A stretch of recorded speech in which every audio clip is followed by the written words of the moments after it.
Hola a todos y bienvenidos a esta nueva videotutoría. Es un placer para mí estar el día de hoy con ustedes.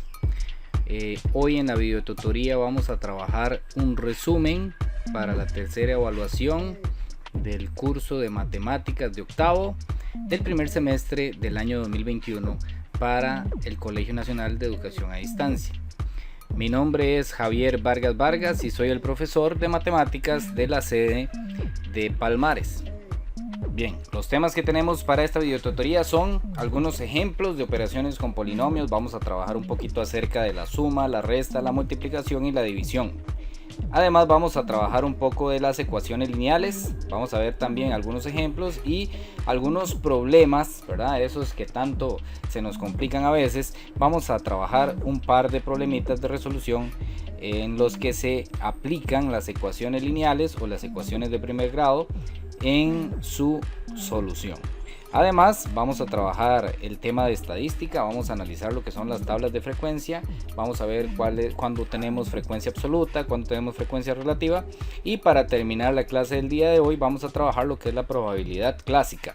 Vamos a analizar cuáles son los eventos y también vamos a trabajar lo que es el cálculo de probabilidades. Así que los invito a que se queden en esta videotutoría. Vamos a trabajar todos esos temitas que, recordemos, vienen en la última evaluación del curso, así que son de bastante interés y de bastante importancia para poder concluir con buen pie este curso lectivo del primer semestre del año 2021. Así que bienvenidos y vamos a ir a analizar uno a uno los temas.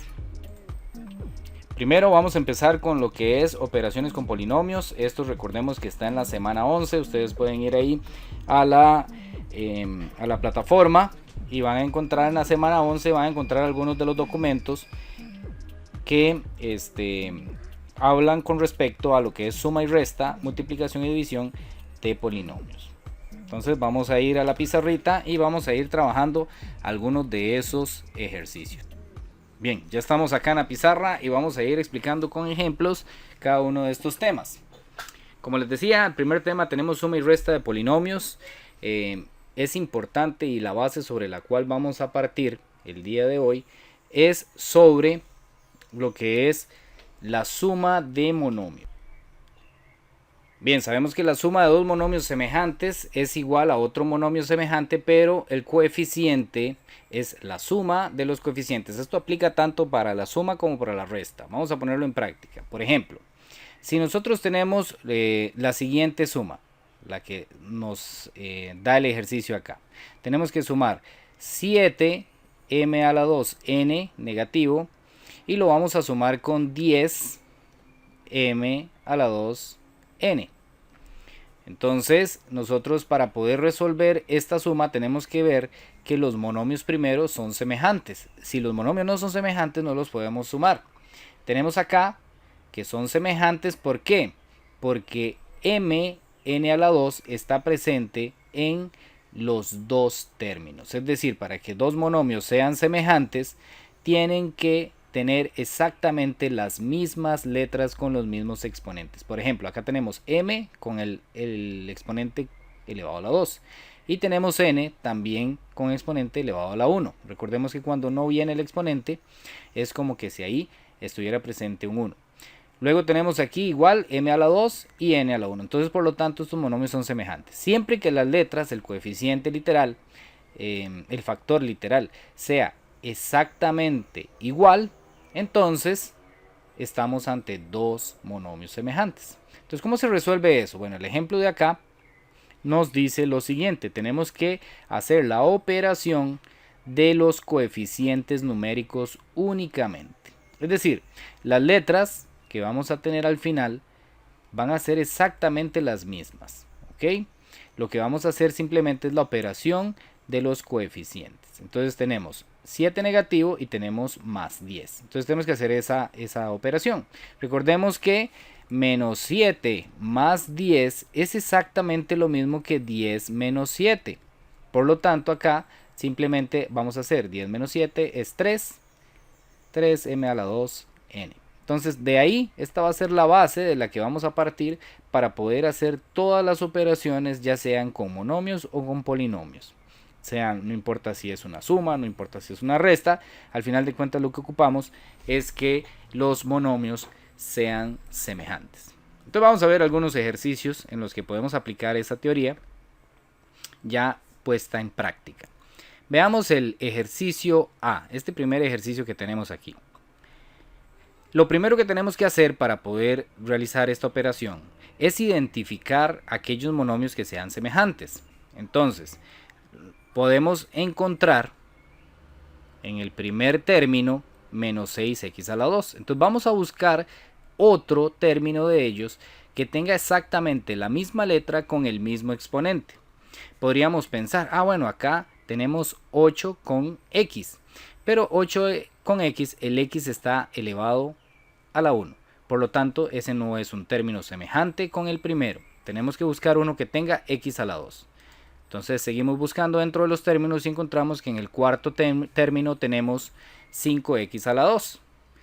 Entonces en este caso también tenemos x a la 2 y en el primero también, por lo tanto ellos son semejantes. Y vemos también que en el sexto término también hay otro x a la 2, por lo tanto es semejante a los dos anteriores. ¿Ok?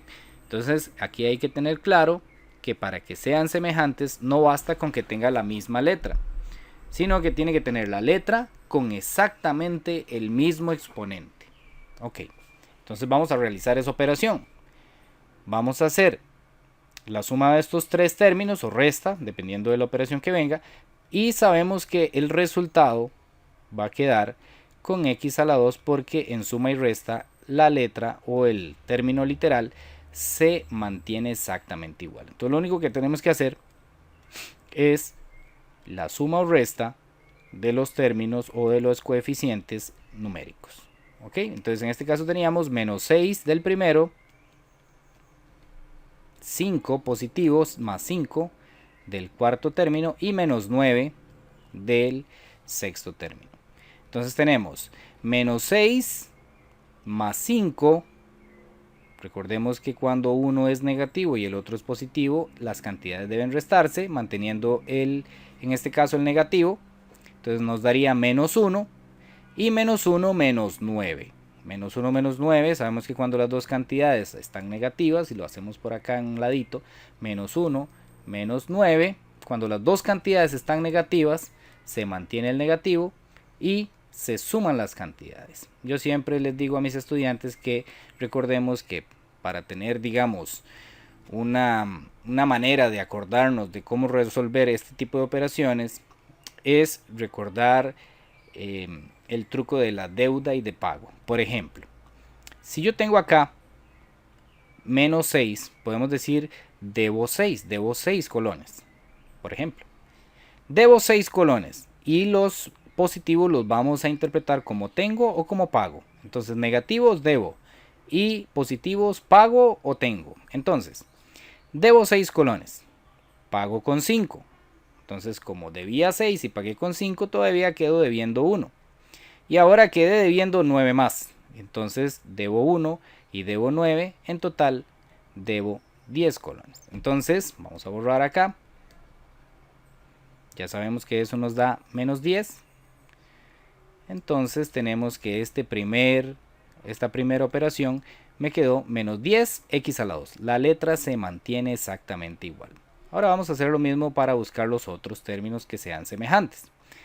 Vemos en segunda posición al 8x a la 1. Tenemos que buscar otro término que tenga x a la 1. No hay ninguno que tenga x a la 1. Por lo tanto, ese valor se baja exactamente igual a como aparecía. Vean que este más, digámoslo así, le pertenece a ese 8, es parte de ese 8, entonces yo tengo que bajarlo aquí.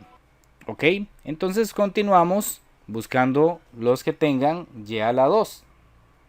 En este caso tenemos que y a la 2 tiene el 3y a la 2 y no hay ningún otro término que tenga y a la 2. Entonces ese también es un término que tengo que bajar exactamente igual. Ahora este ya lo habíamos resuelto, digamos estos ya todos los tenemos trabajados y vemos que solamente nos quedan menos 4y, pero no hay ningún otro término que tenga la y sola. entonces ese lo bajamos.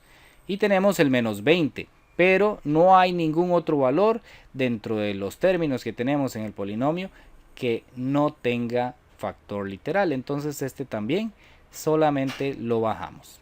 Ok, ese como primer ejemplo nada más tuvimos que resolver la parte de los x a la 2. Vamos a ir al segundo ejemplo y vamos a encontrar que existen más términos semejantes, por lo tanto tenemos que hacer más operaciones.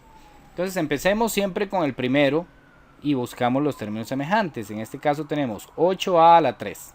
Entonces vamos a buscar los que tienen a la 3. Aquí tenemos 9a a la 3 negativo y al final tenemos 11a a la 3. Entonces, ¿qué debemos hacer? Bueno, yo sé que la letra se va a quedar exactamente igual. Cuando estoy sumando y restando, la letra me va a quedar exactamente igual. Lo que debo hacer es la operación de los coeficientes numéricos. ¿Ok? Entonces podemos utilizar la técnica del debo y pago. Si debo 8 colones y ahora debo 9 colones, la deuda se aumenta. En este caso tendría una deuda de 17. Si ahora con esos 17 que debo pago 11 colones, entonces más bien la deuda va a disminuir, pero todavía no me alcanza para pagarla en total. Entonces en este caso quedaría con una deuda de, muy bien, 6 colones. Entonces voy a borrar eso y se lo vamos a agregar aquí al a la 3. Entonces tenemos una deuda de 6 colones a la 3. Ok. Ahora vamos a buscar letras o términos en los que aparezca únicamente la A sin exponente. Recordemos que cuando no tiene exponente, el exponente es 1. Muy bien. Entonces tenemos que hacer la operación. Vamos a hacer la operación, vamos a hacerla por aquí, en un ladito. Tenemos que hacer la siguiente operación. Menos 5A más 3A. Sabemos que el resultado va a incluir la letra A. Lo que yo debo hacer es menos 5 más 3. Menos 5 más 3. Entonces, utilizando la técnica del debo y pago, si debo 5 colones y pago con 3, ¿qué sucede? Me queda una deuda de 2 y le agregamos la A. Ok, entonces debemos 2. Muy bien. Entonces ya tenemos resueltos esos. ¿Y quién fue el único valor que no he incluido en las operaciones? El 27 a la 2. Recordemos que tenemos que incluirle el signo que viene a la izquierda, siempre le pertenece. Entonces, en este caso, tenemos que 27 a la 2, no existe otro término que tenga la letra a la 2, por lo tanto simplemente la debo bajar. Ahora aquí una observación. Siempre que ya tenemos el resultado, debemos revisar si está organizado, si está ordenado. ¿Cómo ordenado? Bueno, vamos a buscar siempre la letra con el exponente mayor y de ahí vamos a ir descendiendo. Es decir, siempre vamos a poner de primero el término que tenga el exponente mayor. En este caso el exponente mayor es a la 3. Ahora, de estos dos valores que me quedan, de estos dos términos que me quedan, ¿cuál tiene el exponente más grande? En este caso el que tiene el exponente más grande es 27a a la 2. Y por último, 2a. Entonces de esa manera tendríamos resuelto ese ejercicio. Esta sería la respuesta final que encontraríamos en libros, en exámenes, en prácticas y en tareas. Ok, veamos qué interesante esto aplicado a un poco de geometría. Voy a acomodarlo un poquito más para acá. Si nosotros tenemos, por ejemplo, un rectángulo, nosotros sabemos lo siguiente. Los dos largos, en este caso representados por 4x y por 4x, van a tener exactamente el mismo valor. Es decir, en este momento valen 4x, ¿verdad? 4 por cierta cantidad que nosotros no conocemos. Y el ancho también tiene esa característica. El ancho de la izquierda debe ser exactamente igual al ancho de la derecha. Por lo tanto, este ancho debe valer x. Y entonces el ejercicio nos plantea lo siguiente. ¿Cuál o cuánto vale el perímetro de esta figura? Y también lo vamos a aplicar allá. ¿Cuánto vale el perímetro de estas figuras? Entonces, para calcular el perímetro, recordemos que simplemente lo que vamos a hacer es sumar los lados. Entonces, en este caso tenemos un ancho que vale x más un largo que vale 4x más otro ancho que vale x más otro largo que vale 4x. ¿Y qué pasa en este ejercicio? Nos damos cuenta que todos los términos son semejantes. ¿Por qué? Porque todos tienen exactamente el mismo factor literal. Entonces tenemos x elevado a la 1, x elevado a la 1, x elevado a la 1, x a la 1, todos son semejantes. Entonces, ¿qué es lo que tengo que hacer? Bueno, tengo que hacer la suma de los coeficientes numéricos. Recordemos que cuando no viene nada, acá enfrente de una letra, siempre tenemos implícito o escondidillo un 1. Entonces ya tenemos un 1 ahí, más 4 de este de aquí. Aquí tenemos otro, 1 muy bien, más aquí tenemos otro, 4. Y al final todo esto nos va a quedar en x. ¿Ok? Entonces simplemente lo que tenemos que hacer es resolver esa suma, que es una suma muy simple para nosotros. 1 más 4 son 5, más 1 son 6, más 4 son 10, 10x. Y ese sería el perímetro de esa figura. Entonces nosotros aquí como respuesta podríamos poner el perímetro es 10x. ¿Ok? Y ahí tendríamos la respuesta a ese ejercicio que estaba planteado. ¿Cómo encontraríamos el perímetro, por ejemplo, de esta figura B? Entonces lo primero que tenemos que hacer es identificar aquellos lados que nos hacen falta. Por ejemplo, nos falta este lado de aquí y nos hace falta este lado de aquí. Entonces, el lado de la izquierda podemos encontrarlo fácilmente porque sabemos que es igual a esta medida del lado de la derecha. Entonces, si el de la derecha mide 3x, entonces este de la izquierda también va a medir 3x. Ya lo tenemos. Ahora, ¿cómo hacemos para encontrar este lado que nos hace falta aquí? Para eso vamos a utilizar, bueno, y nos falta este lado de aquí también. Este de aquí hasta aquí. Pero ese también es fácil, ¿por qué? Porque aquí a su lado izquierdo tenemos un lado homólogo y entonces miden exactamente lo mismo, 2x. Pero este de aquí, del medio, digámoslo así, muy sencillo. Sabemos que arriba, desde esta esquina hasta esta esquina, mide 5x y abajo debería medir exactamente lo mismo, 5x. Entonces ya tenemos por aquí 2x y por aquí 2x, entonces ya tenemos 4x. Quiere decir que este pedacito que nos falta debe valer una x para que entre todo nos sume 5x. Entonces ese va a ser el valor de este lado de aquí. Va a valer x. Entonces la operación al final se resume en lo siguiente. Voy a borrar un poquito de todo esto. Aclarar un poco el ejercicio. Entonces, ¿qué es lo que tenemos que hacer? Sumar todos los lados. El lado de arriba, 5x. Más el lado de la derecha, 3x.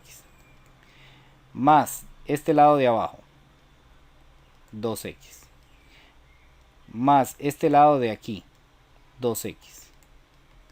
Más el lado que acabamos de encontrar, x. Más este lado de aquí, 2x. Más este lado de abajo, 2x. Recuerden que el perímetro es todo alrededor de la figura. Más el último lado que tenemos aquí, que es de 3x. Entonces ya sabemos que la respuesta nos va a dar con x. Hagamos esto de manera más ágil, más un poco mental. 5 más 3, ya tenemos 8. 8 más 2 son 10. 10 más 2 son 12. Más 1, 13. Más 2 son 15. Más 2 son 17. Más 3 son 20. Entonces el resultado aquí sería 20x. Entonces igual como respuesta podríamos poner el perímetro de esta figura es 20x. Vamos a ver cómo se podría hacer esto de sumas y restas si nos aparecen algunas fracciones. No voy a hacer muchos ejercicios con fracciones porque las fracciones no es que sean más complicadas ni nada por el estilo, pero sí llevan un poquito más de tiempo. Bueno, primero lo que tenemos que hacer es identificar cuáles términos son semejantes. Vemos que aquí aparece x a la 3 y a la 3. Aquí también aparece x a la 3, y a la 3. Y acá también aparece x a la 3, y a la 3. Por lo tanto, los tres términos son semejantes. Voy a borrar esto para poder ver los signos. Entonces, yo sé que la respuesta a este ejercicio me va a quedar en los mismos términos. ¿Por qué? Porque siempre que sean semejantes, las letras se mantienen. ¿Okay? La parte literal se mantiene. Ahora, lo que yo tengo que hacer es sumar las fracciones. Entonces yo tengo que sumar lo siguiente: 2 tercios menos 1 séptimo más 3 quintos. Esa es la suma y resta que debo hacer. Aquí yo tengo dos opciones: hacerlo de 2 en 2 o hacer toda la homogenización de las fracciones, que es, yo creo que en este caso, lo más conveniente, porque nos vamos a ahorrar un poquito de tiempo. Entonces recordemos cómo se hacía esa homogenización. Vamos a hacerlo aquí aparte. Yo tomaba los 3 divisores, ¿verdad? Y los voy a ir descomponiendo. Entonces en la primera fila, recordemos que siempre tenemos que ir pasando por los números primos, ¿verdad? Tengo que fijarme si tienen mitad. No hay ningún número que tenga mitad, entonces continúo. ¿Hay alguno de los números que sea divisible entre 3? Sí, el 3 es divisible entre 3. Entonces yo digo 3 dividido entre 3 me da 1. ¿El 7 y el 5 se pueden dividir entre 3? No, entonces los bajo. Esos me quedan igual. Ya no hay ninguno que sea ni divisible entre 2 ni entre 3. El siguiente que tengo que probar es si hay alguno divisible entre 5. Yo sé que el 5 es divisible entre el 5 y me da 1. Los demás los bajo. El siguiente número por el cual tengo que probar, son los números primos, recordemos, es el 7. Entonces, ¿hay algún número que se pueda dividir entre 7? Sí, el 7 se puede dividir entre el 7 y me da 1. Cuando ya todos hayan llegado a 1, ya terminé esta parte. ¿Qué es lo que tengo que hacer? Debo multiplicar entre sí estos números. Entonces yo tengo 3 por 5, 15. 15. Y ahora 15 lo debo multiplicar por 7. Estos dos me dieron 15. Y ahora 15 lo debo multiplicar por 7. 7 por 5 son 35. Llevo 3. 7 por 1, 3. Y 7 por 1, 7. Y 3 que llevaba son 10. 105.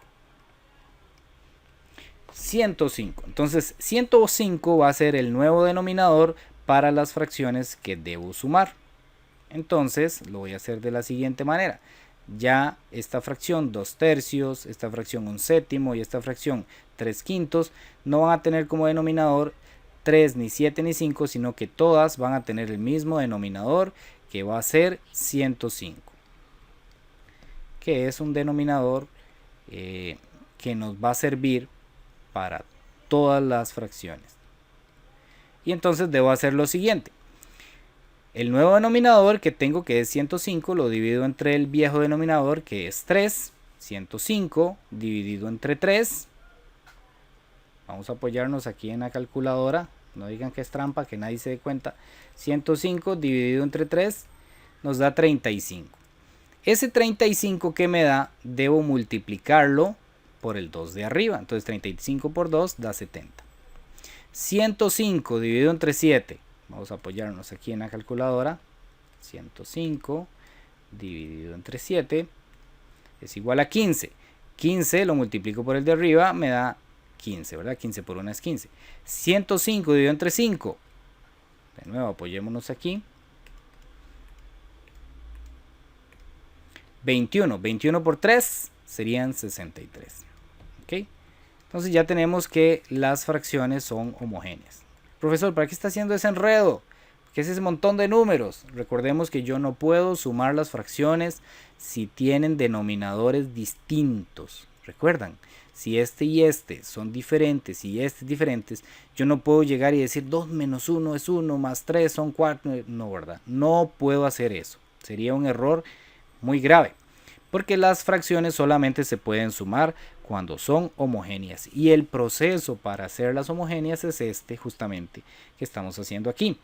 En este caso nos queda un número un poquillo incómodo, 105, ¿verdad? Porque los números son bastante diferentes entre ellos, entonces nos da un numerillo un poco grande. Pero bueno, vamos a hacer ahora sí la suma final o resta final. Ahora, como todos tienen denominador 105, entonces yo lo único que tengo que hacer es la operación o las operaciones que vienen arriba. En este caso, lo siguiente.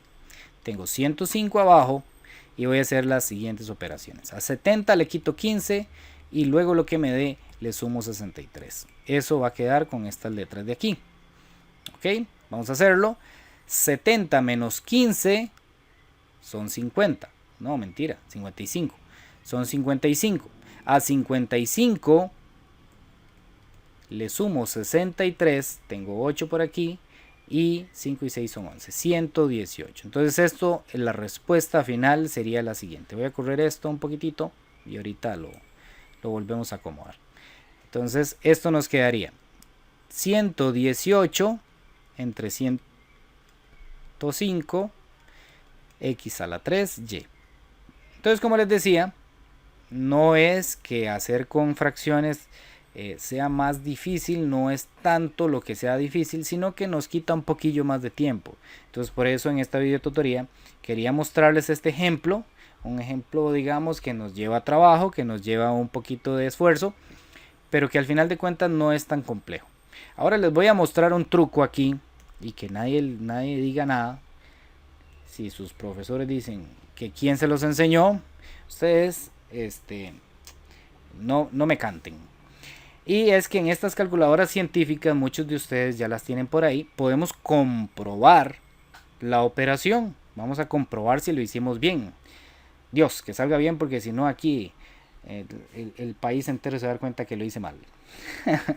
bromas chicos. Vamos a hacerlo con la calculadora. ¿Cómo se hace esto? Bueno, la calculadora científica trae esta tecla aquí que tiene dos cuadritos, uno arriba y uno abajo. Eso hace referencia a fracción. Entonces, con estas teclas de arriba hacia abajo, yo puedo cambiar entre las posiciones de la fracción. Arriba pongo un 2, abajo pongo un 3, le doy para la derecha para ya salirme de la fracción, le doy menos, pongo de nuevo fracción, para poner el que teníamos en un principio, que era un séptimo. Y al final vamos a poner 3/5. 3/5 por aquí. Con esto podemos comprobar que la operación que hicimos está correcta. Qué salvada, porque si no hubiera sido un ridículo a nivel nacional. No, son bromas, chicos. 118 y 105 abajo, ¿verdad? Entonces esta sería la respuesta final de nuestro ejercicio. ¿Ok? Voy a correr un poquitito esto. Más uno. Bien, ¿cómo hacemos eso? Bueno, lo primero que tenemos que ver es que en esta operación vienen separados en dos grupos de términos, digámoslo así. Cada uno de esos grupos recibe el nombre de polinomio. Entonces tenemos por aquí un polinomio y por aquí otro polinomio. Cuando el polinomio tiene tres términos, recibe el nombre de trinomio, ¿verdad? Si tiene tres, es trinomio. Y lo que tenemos que hacer para poder resolver este ejercicio es muy sencillo. Nos fijamos qué hay detrás de cada paréntesis. Detrás me refiero a la izquierda. ¿Qué hay detrás de cada paréntesis? Aquí qué hay y aquí qué hay. Cuando no hay nada, absolutamente nada, ¿verdad? Entonces simplemente podemos quitar esos paréntesis sin ningún problema. Entonces bajamos todo, 3x a la 2 más 5x más 6. Se baja exactamente igual. Todo igual. ¿Okay? ¿Qué pasa cuando a la izquierda del paréntesis hay un menos? Ok, ¿qué sucede? Bueno, vamos a bajar exactamente las mismas cantidades, las vamos a bajar, pero vamos a hacer una observación sobre los signos. Ok, los signos que vamos a poner de cada uno de estos términos van a ser los contrarios. Cuando hay un menos, ese menos me cambia los signos de lo que hay dentro del paréntesis. Entonces yo me fijo, este 7 ¿cómo está? Dentro del paréntesis, ¿cómo está? Aquí delante de él, ¿qué hay? Hay un positivo. ¿Por qué? Porque no hay nada. Cuando no hay nada entre este paréntesis y el número, estamos hablando de que ese número está positivo. Por lo tanto, como le debo cambiar el signo, me va a quedar negativo. ¿Cómo está este 2? Este 2, ¿qué hay enfrente? Enfrente hay, o a la izquierda, hay un más. Entonces va a quedar un negativo. ¿Qué hay enfrente de este 1? Hay un más. Entonces también me va a quedar negativo. Y listo. Ya quitamos los paréntesis, que eran en un principio, digamos, como esa parte nueva que estábamos viendo en este ejercicio. Ahora, ¿qué debemos hacer? Bueno, lo que tenemos que hacer es buscar los términos semejantes.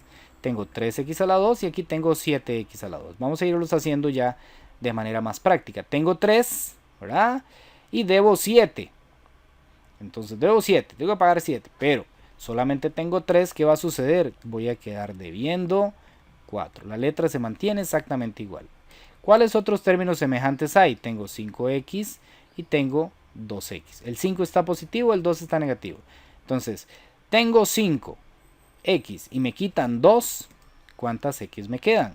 Me quedan 3x, ¿verdad? Me quedan o tengo se representa con un más. Al final, 6 menos 1, ¿verdad? Más fácil que eso, no nos lo pueden poner. A 6 le quito 1, me da 5, 5 positivo. Y así estaría resuelto ese ejercicio. Este se los dejo como ejercicio para que ustedes resuelvan ahí. Pónganle pausa al video en este momento y busquen un papelito, busquen un lápiz y lo resuelven. Listo, lo resolvieron. Bueno, ahí tienen la respuesta. Esa es la respuesta que deben tener después de hacer todos los procedimientos. Ok, vámonos para este otro lado de aquí. Vámonos para acá, vámonos para acá. Muy bien, pónganle pausa al video de nuevo. Busquen el mismo papelito en el cuaderno. Pónganle pausa y resuelven este. Y cuando ya lo tienen resuelto, le dan de nuevo comenzar. Listo, lo resolvieron. Bueno, ahí tienen la respuesta para que verifiquen si lo pudieron resolver de manera correcta. Recuerden que nada más aquí en el segundo, a la hora de que quitan los paréntesis, les van a quedar estos términos, les van a quedar negativos. Muy bien. Para multiplicar monomios, la parte más importante que tenemos que tener presente es la propiedad que nos ayuda a hacerlo. Y recordemos que esta propiedad lo que nos dice es que si yo tengo dos potencias de igual base, en este caso la base es x, sin importar los exponentes, si yo tengo dos potencias de igual base que se están multiplicando, basta con sumar los exponentes. Ok, entonces un ejemplo. Aquí tenemos este siguiente ejemplo de aquí. M a la 3 multiplicado por M a la 5, simplemente lo que debo hacer es conservar la base exactamente igual, la M, y sumo los exponentes. 3 más 5 me da 8, entonces esa va a ser la técnica que vamos a utilizar para multiplicar monomios o polinomios. Ahora es importantísimo que recordemos la ley de signos. ¿Okay? La ley de signos es muy importante. Esta ley de signos aplica tanto para la multiplicación como para la división. Y es lo siguiente, cuando yo tengo dos elementos positivos que se están multiplicando o dividiendo, el resultado me va a quedar positivo. Si por el contrario uno está positivo y el otro está negativo, el resultado me va a quedar negativo. De igual manera, si el primero está negativo y el segundo positivo, el resultado va a ser negativo. Y si los dos están negativos, el resultado es positivo. Hay que aprenderse esa ley de signos, nos sirve para suma y división. No aplica para suma y resta, recuerden, nos funciona para multiplicación y división solamente, para suma y resta no. Ok, entonces vamos a hacer algunos ejemplos. Entonces yo tengo, cuando hay paréntesis pegados, realmente lo que me está diciendo es que hay un por. Ok, entonces aquí hay un paréntesis, se cierra y otro que se abre inmediatamente. Un paréntesis que se cierra y otro que se abre inmediatamente. Eso simplemente es una multiplicación. Tenemos que entenderlo como multiplicación de la siguiente manera. Entonces, al final, aquí debemos aplicar la propiedad que vimos anteriormente, que es mantener la base, que es A. Vean que todas las bases son iguales. Y sumar los exponentes. Entonces esto nos daría 4 más 6 son 10 y 10 y 7 serían 17. A a la 17. Hagamos este otro. Lo mismo.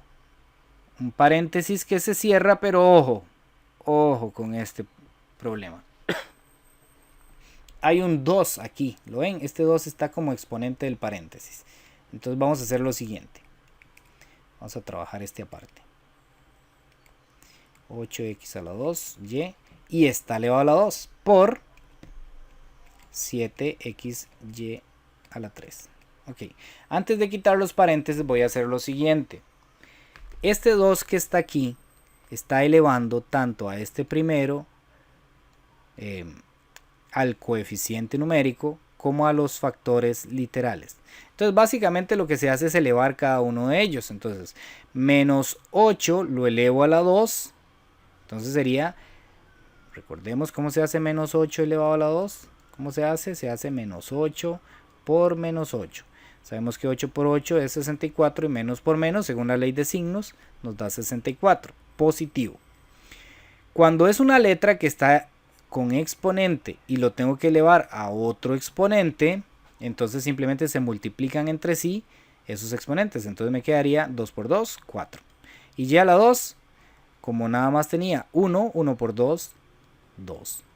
Por 7x y a la 3. Ok, entonces aquí ¿qué debo hacer? Bueno, aquí hay un elemento nuevo, y es que nos aparecen coeficientes. Nos aparece coeficiente numérico 64 y nos aparece el coeficiente numérico 7. ¿Qué hago entre ellos? Porque se están multiplicando. Aquí hay una multiplicación entre los dos. Entonces lo que debo hacer es multiplicar esos coeficientes. Ok, voy a multiplicar. Voy a agarrar 7 y lo multiplico por 64. 7 por 4, 28. Llevo 2. 7 por 6, 42. Y 2 que lleva 44. Entonces esto nos da 448. Ok. Y ahora, ¿cómo hacemos con las letras? Bueno, yo busco las que son iguales. En este caso X y X son letras iguales con diferentes exponentes. Y para resolver esa multiplicación entre ellas, lo que voy a hacer es sumo los exponentes. X a la 5. Y para hacer con la Y exactamente lo mismo. Y a la 2. Con y a la 3 sumo los exponentes, y a la 5. Y así estaría resuelto este ejercicio de aquí. 448 x a la 5, y a la 5. Ok, entonces pónganle pausa ustedes de nuevo a este video y resuelvan este ejercicio C. Ok, volvemos. Entonces, si ya lo resolvieron, el ejercicio debe quedarles de la siguiente manera: 55 a la 3, b a la 5, c a la 4. Así debería quedarles el resultado de esa operación. Entonces vamos a ir a hacer ahora una multiplicación en la que interviene un monomio y además interviene un polinomio. Vamos a resolverla. Esta de aquí, 2x por 3x a la 2 menos 5xy. Bueno, para resolver ese ejercicio, lo que tenemos que hacer es lo siguiente. Como tenemos un monomio al frente y entre el paréntesis tenemos un polinomio, en este caso un polinomio que tiene dos términos, ¿cómo se llamaba? Binomio. Cuando tiene dos términos es binomio. Lo que tenemos que hacer es distribuir este primer término o este primer monomio, multiplicarlo tanto por el primer término del monomio, perdón, del binomio, como por el segundo término también. Entonces, ¿cómo hacemos eso? Bueno, tenemos que hacer 2x multiplicarlo por 3x a la 2. Recordemos que los coeficientes se multiplican entre ellos. 2 por 3 son 6. Y el x con el x a la 2, lo único que debo hacer es sumar los exponentes. Entonces se conserva x y sumo los exponentes. 1 más 2 son 3. Ahora ojo aquí y recordemos la ley de signos. Este 2 está positivo y ahora voy a multiplicar este 5 que está negativo. Entonces positivo por negativo, el resultado va a ser negativo. 2 por 5 me da 10. Y ahora x que tengo acá por x que tengo acá. X a la 2, muy bien. Y ese y no aparece en el primero. ¿Cómo hago? Simplemente lo bajo. Okay, si aparece en alguno de los dos, pero no en los dos términos, entonces se deja exactamente igual a como aparecía en el término en el que estaba. Entonces esa sería la respuesta. De nuevo, una práctica para ustedes. Vayan ahí a su cuaderno e intentan resolver este ejercicio que aparece aquí. ¿Qué es lo que deberían hacer? Simplemente multiplicar este primer término por cada uno de estos tres términos. Póngale pausa y lo intentan resolver ahí en su cuaderno. Voy a darles la respuesta después de la pausa.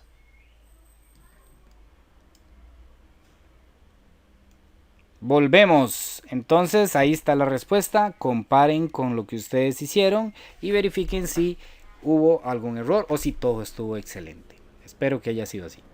Ok, continuamos con la clase.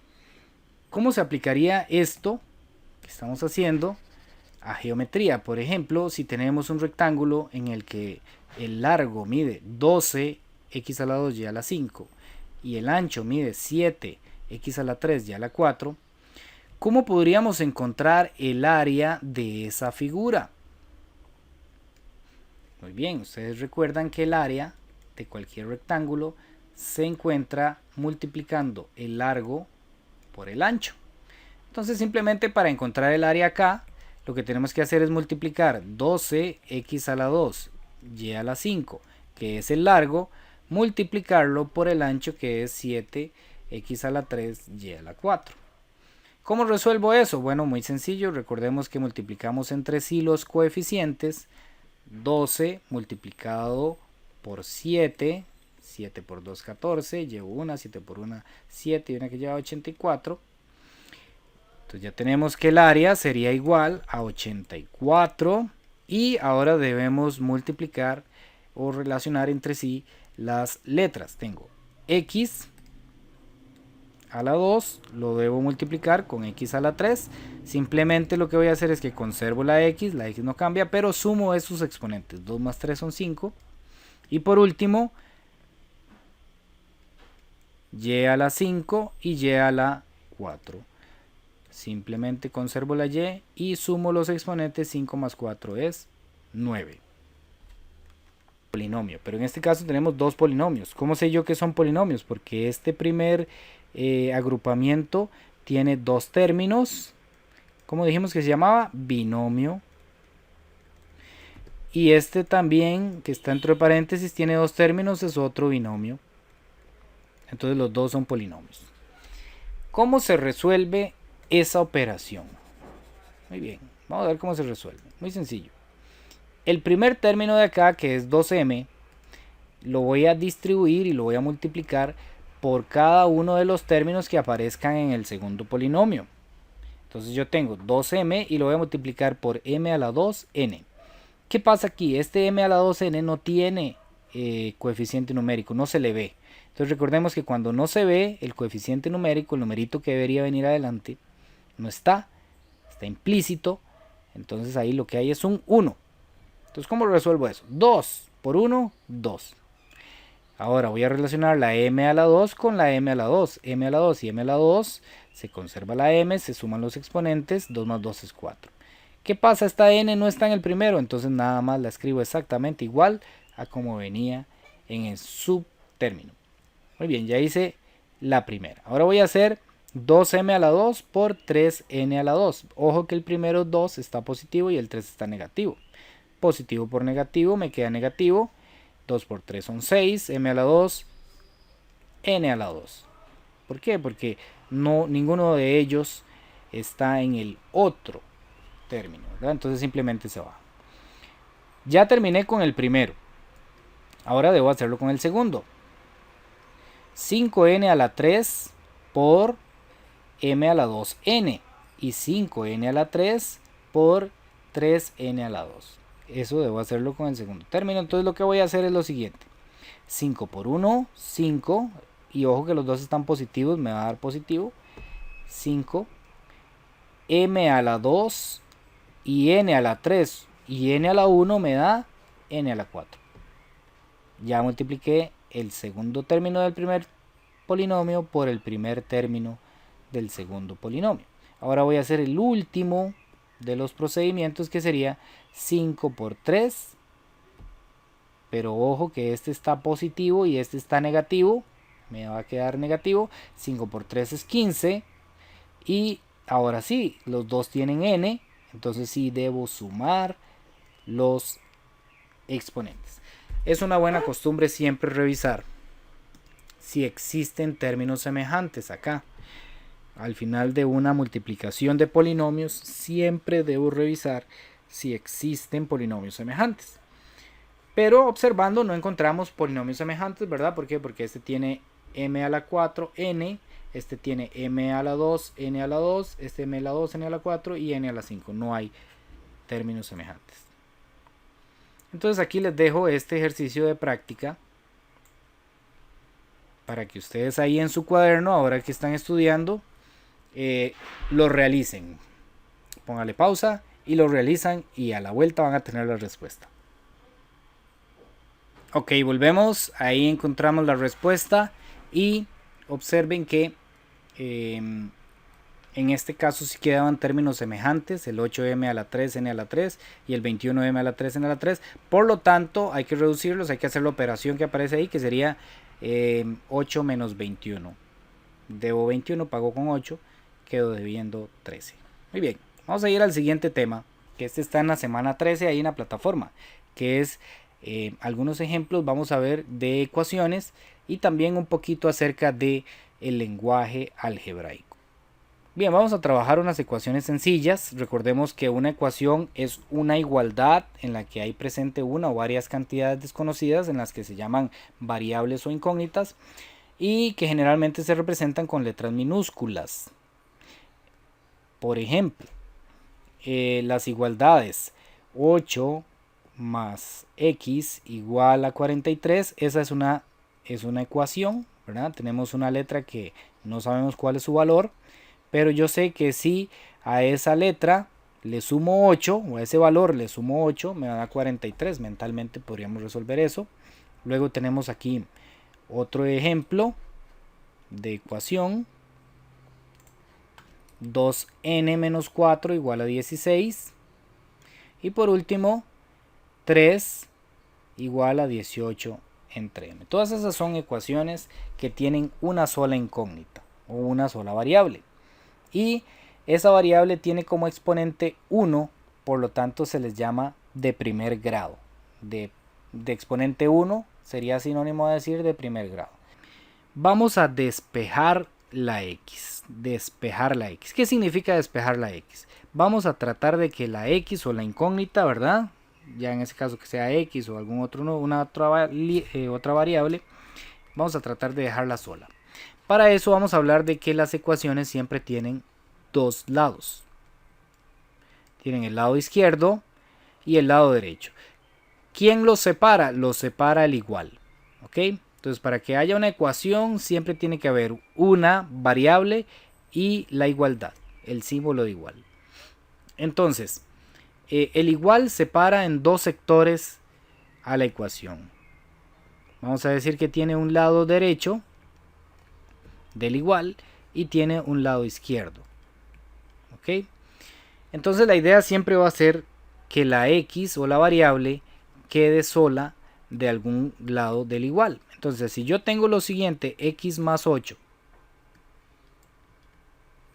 igual a 43, ¿cuál sería el elemento que tendría que desplazar para que la x quede sola del lado en el que ella está? Bueno, para que me quede sola tendría que quitar este 8, este más 8 que está aquí. Debo quitarlo para que la x me quede sola. Es el único valor que está acompañando, digámoslo así, a la x. Entonces, ¿qué es lo que voy a hacer? Ese 8 está positivo del lado izquierdo. Entonces lo voy a mandar para el lado derecho a que me acompañe el 43. Lo voy a poner aquí con el 43. ¿Ok? Pero cada vez que yo pase un valor de un lado del igual hacia el otro lado del igual, debe cambiar la operación que está haciendo. Entonces tiene que hacer lo opuesto de lo que está haciendo. ¿Ok? Lo inverso de lo que está haciendo. Entonces, si en este caso el 8 está positivo, está sumando, entonces yo en este lado lo voy a poner a restar. Si el 8 hubiera estado multiplicando, voy a poner lo inverso de multiplicar, que es dividir. Si hubiera estado restando, lo voy a poner a sumar. Si va a estar dividiendo, lo voy a poner a multiplicar. Esa es la, digamos, la regla en la que nosotros nos vamos a basar. 43 menos 8 me da 35, que era la respuesta que en un principio habíamos encontrado. Las ecuaciones siempre, cuando ya yo encuentro la solución, entonces digo la solución con una S mayúscula es igual a encierro entre llaves y adentro pongo el valor que encontré. ¿Ok? Esa es la forma de dar respuesta a las ecuaciones. Vamos a hacer esta B. De nuevo vamos a aplicar la estrategia de despejar la X. Entonces este X está acompañado únicamente por el 9. El 9 debo quitarlo, debo mandarlo a acompañar al 18. Pero en este caso el 9, ¿qué operación está haciendo? Está multiplicando. Entonces cuando está multiplicando, lo inverso de multiplicar es dividir. Entonces lo voy a mandar a que acompañe al 108 que ya estaba ahí. ¿Ok? Pero ahora lo va a acompañar dividiendo. ¿Ok? Pasa a ser la operación inversa. Entonces X es igual a 108 dividido entre 9. Vamos a agilizarlo haciendo aquí con la calculadora. 108 dividido entre 9 me da 12. 12, entonces quiere decir que en este caso la solución de esa ecuación, el número que yo estaba tratando de encontrar, es 12. ¿Ok? Muy bien, vamos a hacer este último ejercicio. En este caso la X en el lado izquierdo del igual, la X está acompañada por dos valores, un 3 y un 9. Siempre tengo que quitar el número que esté, digámoslo así, ejerciendo o que nadie le esté ejerciendo su operación, o que ningún valor esté afectándolo con alguna operación. Ese es el que vamos a quitar primero. ¿A qué me refiero con esto? Si nos damos cuenta, este 9 de cierta manera está sumándosele al X, pero también está sumándosele al 3. Entonces este 3 está siendo sumado por el 9. Pero ese 9, de cierta manera, no hay ningún otro valor que le esté aplicando una operación a él. Entonces, por decirlo así, es el valor que está más disponible para poder quitar. Entonces es lo que vamos a hacer. Vamos a quitar primero este más 9. ¿Verdad? Entonces lo vamos a mandar a acompañar al 16. Pero este más 9 lo que está haciendo aquí es suma. Entonces cuando yo lo pase a acompañar al 16, tiene que hacer lo opuesto de lo que estaba haciendo, que en este caso es restar. Estaba sumando, ahora pasa a restar. Resolvemos esa operación, 16 menos 9, esto sería 7, ¿verdad? Y ahora el valor que tenemos que quitar es este 3. Ese 3, ¿qué operación está haciendo con respecto a la X? Está dividiendo. Entonces a la hora de que lo pasamos al otro lado, lo que vamos a hacer es multiplicar. 7 por 3. 7 por 3 es 21. Por lo tanto, la solución en este ejercicio sería 21. Ok, vamos a trabajar un poco de lo que es el lenguaje algebraico.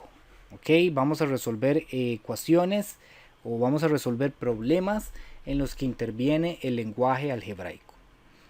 Entonces para eso vamos a utilizar algunos de los trucos que hemos ido aprendiendo en clase, algunos de los esquemas que ya hemos venido trabajando en clase. Entonces, dice lo siguiente: un número disminuido en 12 equivale a 500. Un número. O sea, hay algún número que yo no sé quién es, para mí es una incógnita, es una variable, no sé quién es, que disminuido en 12 equivale a 500.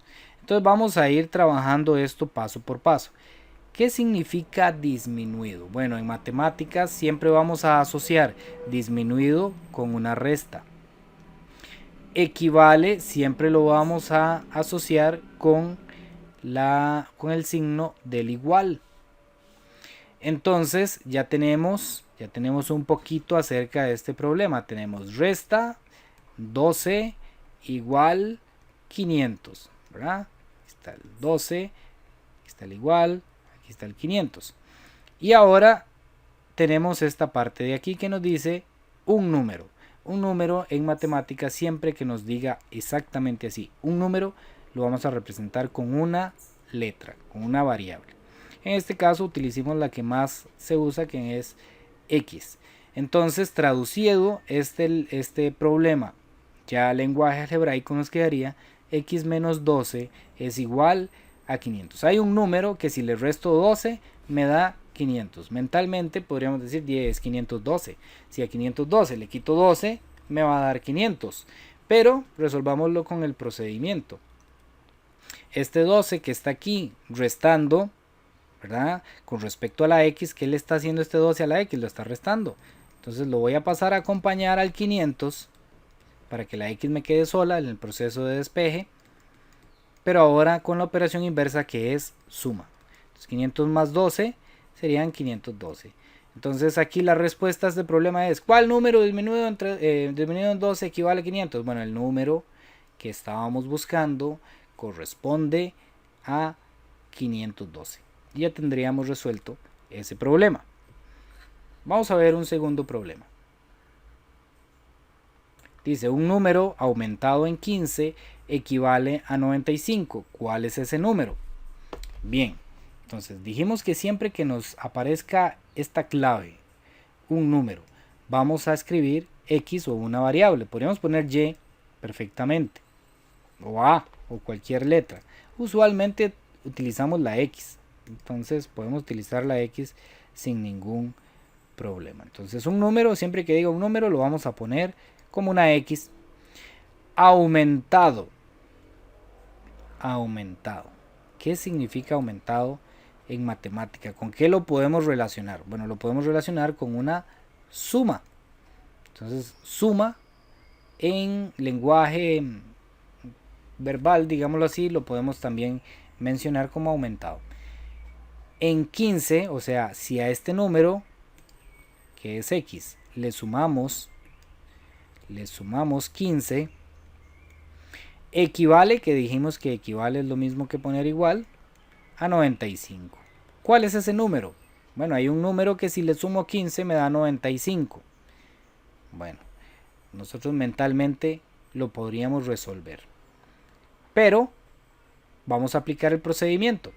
¿Cuál es el procedimiento? Necesito dejar la X sola. ¿Quién lo está acompañando? Este 15. Ese 15, ¿qué está haciendo con respecto a la X? Está sumando. Ok, entonces lo voy a pasar al lado donde está el 95, pero hacer la operación inversa, que en este caso es una resta. 95 menos 15 da 80. Entonces en este caso, el problema nos pregunta, ¿cuál es ese número? Entonces la respuesta de nosotros debe ser, ese número corresponde a 80. Ok, vamos a hacer estos últimos dos ejercicios para terminar con este tema. Muchas veces estos ejercicios se prestan para trabajar con geometría también. Dice, el perímetro de un cuadrado es 80 centímetros. ¿Cuánto mide el lado de dicho cuadrado? Para eso nosotros tenemos que recordar, ¿qué quiere decir un planteamiento? Para eso tenemos que recordar que los cuadrados tienen exactamente todos los lados iguales, ¿verdad? Entonces no sé cuánto mide este lado, tampoco sé cuánto mide este lado, ni este otro de aquí, pero sí sé que todos son iguales. Entonces la medida que tenga cada uno de ellos, para todos son iguales. Me dice que el perímetro de ese cuadrado es 80. ¿Ok? Mentalmente yo sé que muchos ya tienen el número ahí. ¿Ok? Pero ¿cómo haríamos para resolverlo de manera algebraica? Bueno, yo me acuerdo que el perímetro se calcula sumando todos los lados. Entonces, lo que mida un lado, más lo que mida otro lado, más lo que mida el otro, más lo que mida el otro. O sea, al final de cuentas tenemos que sumar 4 veces esa misma cantidad. Pero entonces nosotros sabemos que si yo sumo x más x más x más x, como cada uno de ellos lo que tiene es un coeficiente 1 adelante, es exactamente lo mismo que conservar la x y sumar esos coeficientes. 1 más 1 son 2, más 1 3, más 1 4, 4x. Entonces el ejercicio me está diciendo lo siguiente. Por un lado el perímetro vale 80, pero por otro lado me está diciendo que el perímetro es sumar la x 4 veces, o sería lo mismo multiplicarlo por 4.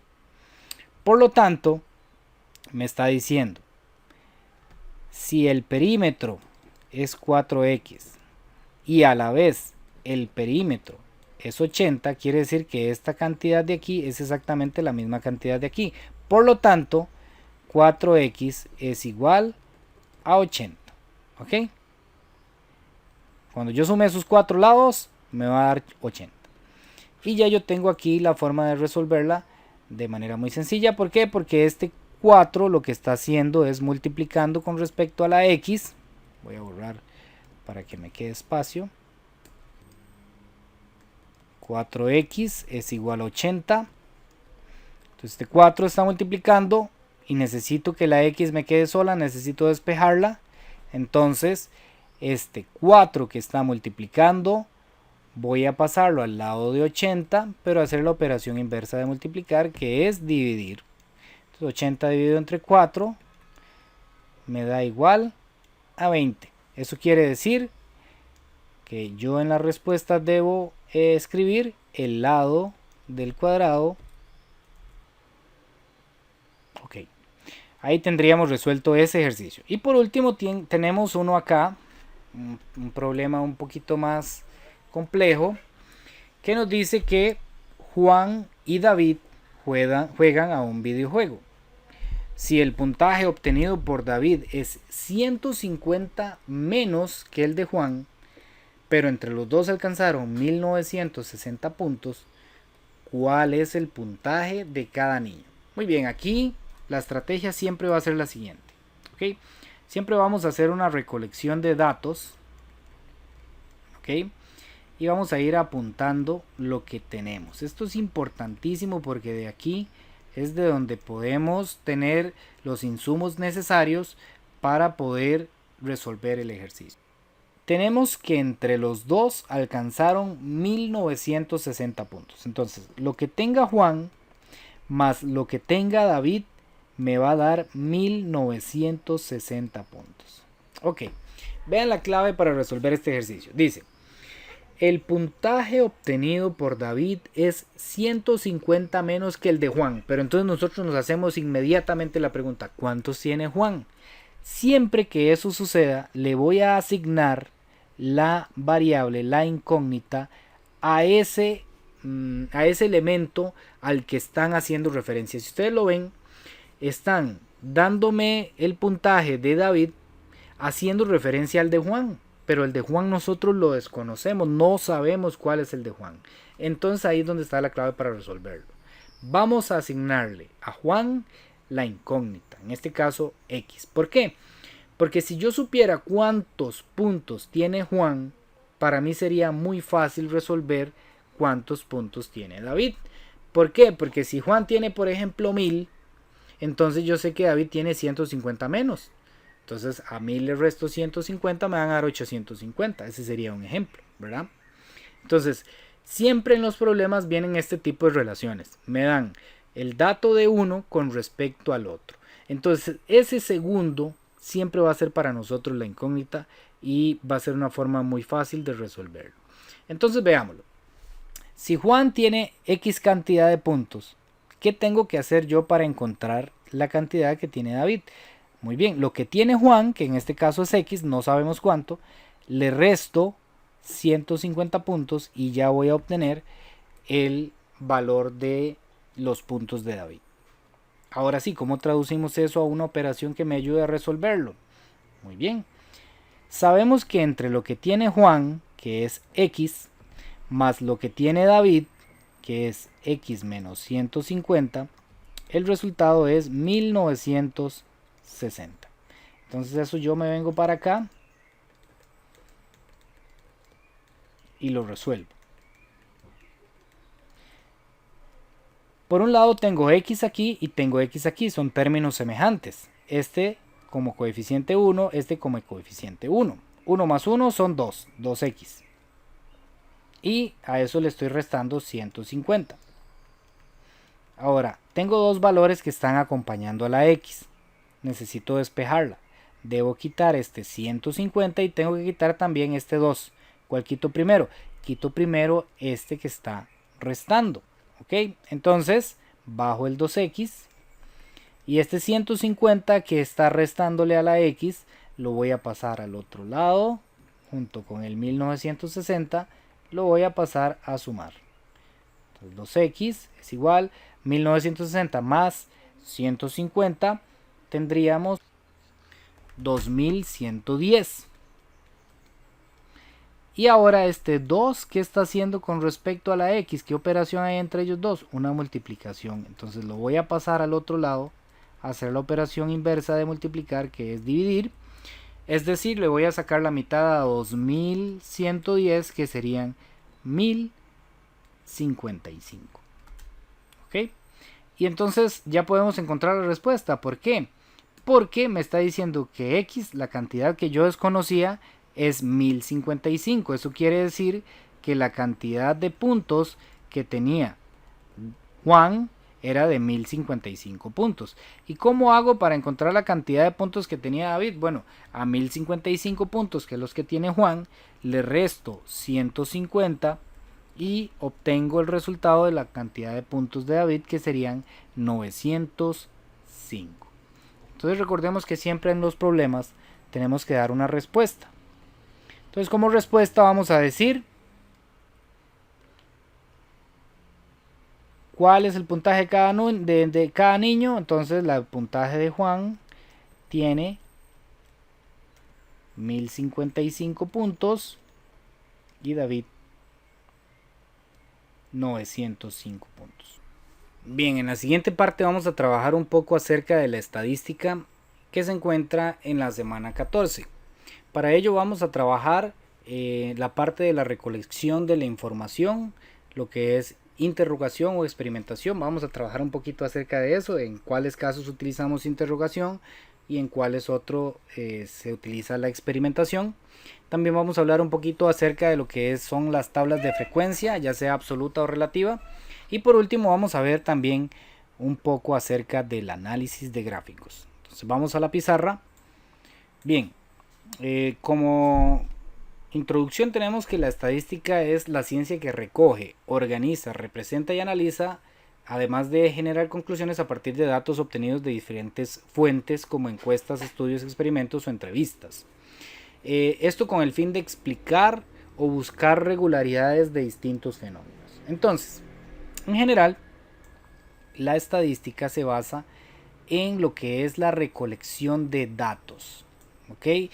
En estadística hablamos de recoger datos acerca de diferentes situaciones de la vida cotidiana para establecer algún tipo de conclusión.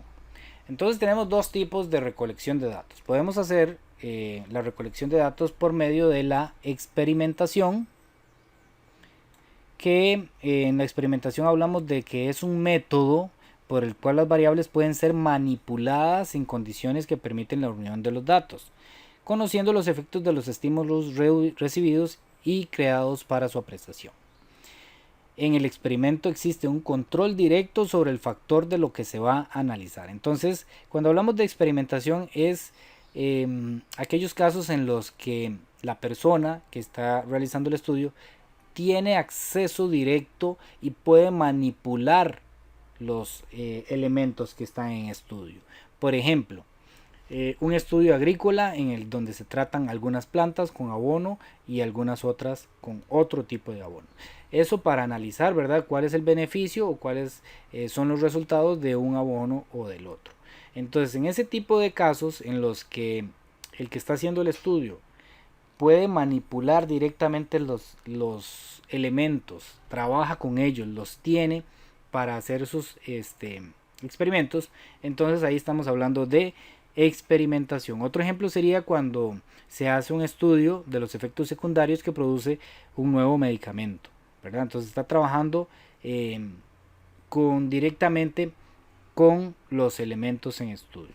Entonces en ese tipo de casos hablamos de experimentación. Por otra parte, tenemos otra forma de recolección de datos, que es la interrogación. La interrogación es el método de recolección de datos que más se utiliza en situaciones en las que se deben buscar aspectos sociales o demográficos. Generalmente se usan instrumentos como pueden ser encuestas, entrevistas o incluso notas en estudios de campo, ¿verdad? Entonces, por ejemplo, un ejemplo de interrogación sería estudios sobre los candidatos favoritos a la presidencia de Costa Rica. Por ejemplo, esto se utiliza mucho, ¿verdad?, ahora que se avecinan las elecciones. Muchas veces llaman por teléfono y le preguntan cuál es su candidato de preferencia, cuál es su partido de preferencia, si está decidido o no a votar, ¿verdad? Pero te hacen una interrogación, te hacen una serie de preguntas, ¿verdad? Entonces en este tipo de estudios se trabaja, digámoslo así, con elemento de estudio, pero no se puede trabajar directamente con él, sino que más bien se le interroga de manera que brinde las respuestas, ¿ok? Por ejemplo, también cuando nos preguntan que cuál es la preferencia, por ejemplo, de televisión, cuáles son sus canales favoritos, sus programas favoritos, o por ejemplo, cuál es su equipo de fútbol favorito. Entonces tenemos esos dos tipos, la experimentación cuando trabajamos directamente con los elementos que se están estudiando, o la interrogación cuando no podemos trabajar directamente con los elementos, sino que tenemos que extraer la información por medio de una serie de preguntas o entrevistas. Entonces tenemos un ejercicio aquí, vamos a ir resolviéndolo. Ustedes van a ir resolviéndolo ahí en sus casas y vamos a ir determinando qué tipo de estudio se utiliza o cuál técnica de recolección de datos se utiliza en cada ejemplo. Dice, para el censo 2011 realizado en nuestro país, se visitaron la mayoría de hogares del territorio nacional para realizar entrevistas. Entonces aquí, ¿qué tipo de técnica de estudio o recolección de datos estamos utilizando? Técnica de recolección de datos. Estamos utilizando la interrogación. Dice, Juan desea conocer cuál número de puntos que sale con mayor cantidad de veces al lanzar un dado.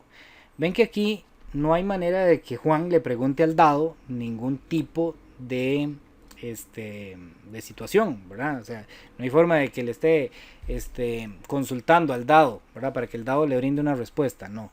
Aquí Juan está trabajando directamente con el elemento en estudio, que es el dado. Lo está lanzando, está haciendo un experimento, lo está intentándolo, ¿verdad? Lanzándolo hasta 15 veces para ver cuál número sale con mayor cantidad de veces. Entonces en este caso tenemos un tipo de experimentación. Está experimentando. En el caso C dice, Carlos desea saber a qué horas es más favorable cuando compite, por lo que corre de 6 y 9 de la mañana y luego de 3 y 6 de la tarde. ¿Ok? Entonces él está preguntándole a alguien, está entrevistando a alguien, no. Él está trabajando directamente consigo mismo, que en este caso es el elemento de estudio. Entonces él de nuevo está haciendo una experimentación. ¿Okay? Entonces vamos a hablar de experimentación cuando no hay forma de que se pregunte por la información, y vamos a hablar de interrogación cuando se necesita hacer una entrevista, se necesita hacer una encuesta, se necesita preguntar. Vamos al D. Varios empleados de un supermercado analizan el grado de satisfacción de los clientes durante los sábados y domingos de octubre mediante una entrevista. ¿Qué creen ustedes? ¿Qué va ahí? ¿Experimentación o interrogación? Correcto, es interrogación. ¿Por qué? Porque necesita preguntar. Entonces, interrogación es cuando pregunta, cuando hace encuestas, etc. Entonces ahí tenemos la diferencia entre interrogación y experimentación. Vamos a utilizar tablas de frecuencia. En este caso tenemos un ejemplo. Dice el ejemplo: las edades de 50 estudiantes de un colegio nocturno corresponden a eso que tenemos ahí. Entonces encontramos estudiantes de 19 años, de 23, otros de 19, 21, 22, 18, etc. ¿Okay? Se entrevistó a 50 estudiantes, se les preguntó cuál era su edad y obtuvimos esos datos. Entonces ahora lo que ocupamos es identificar la información, segmentarla, ¿verdad? Y resumirla de manera que podamos extraer algo positivo para nuestro estudio. Entonces, ¿qué es lo que hacemos? Bueno, la ponemos en una tabla. En el lado de la izquierda de la tabla vamos a poner el dato o cada uno de los datos que vamos obteniendo. Entonces, por ejemplo, en esta primera columna encontramos la edad. Entonces tenemos estudiantes con edad de 17, de 18 años, 19, 20, 21, 22, 23 y 24. Con solo eso ya encontramos información importante. ¿Por qué? Porque nos damos cuenta que dentro de ese estudio que hicimos ningún estudiante tenía 16 o 15 o 14 años. O para el otro lado, no encontramos ningún estudiante en ese estudio que hicimos que tuviese 25, 26 o más años, ¿verdad? Entonces, con solo eso, ya estamos segmentando la información, ya estamos resumiéndola de manera que podemos interpretar algo para nuestro estudio. Ahora, ¿qué es lo que vamos a hacer? Donde dice en la columna de frecuencia absoluta, lo que vamos a hacer es contar cuántas veces aparece cada dato. Por ejemplo, dice que de la edad 17 aparece una vez. Aquí lo tenemos, aparece una vez. Si lo buscamos, no vamos a encontrar ese 17 más veces, solo aparece una vez. Entonces yo anoto aquí 1. 18, ¿cuántas veces aparece el 18? Entonces yo comienzo a buscar los datos, me encuentro el 18 acá una vez, acá otra vez y una vez más aquí. Entonces el 18 aparece 3 veces. Comienzo a buscar el 19. ¿Cuántas veces aparece? Aparece 1, 2, 3, 4, 5, 6, 7, 8, 9, 10, 11, 12, 13, 14, 15, 16 veces. Entonces vengo y anoto aquí en la frecuencia absoluta 16 veces el 9. Entonces, ¿qué significa frecuencia absoluta? Frecuencia absoluta significa la cantidad de veces real que aparece cada uno de los datos que estoy estudiando. ¿Cuántas veces aparece el 20? Aparece 10 veces. El 21, 12. El 22 aparece 5 veces. El 23 aparece una vez y el 24 aparece 2 veces. Aquí, por ejemplo, nosotros podríamos de una vez interpretar algo, y es que la mayor cantidad de gente o la mayor cantidad de edad que se repite en este caso es el 19, que aparece 16 veces. A ese dato le llamamos moda. Moda es el dato que más se repite. En este caso, ¿cuál se repite más?